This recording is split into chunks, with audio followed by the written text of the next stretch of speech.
We got a bit of help arranging this week.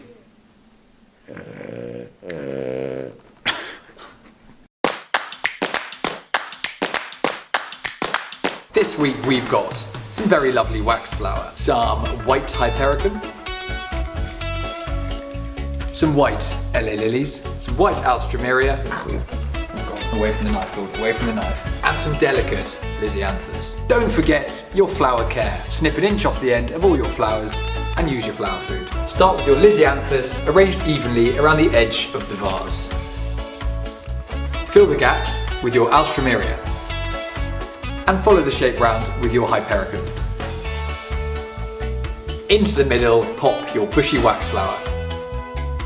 And then finish with your magnificent lilies upright in the centre.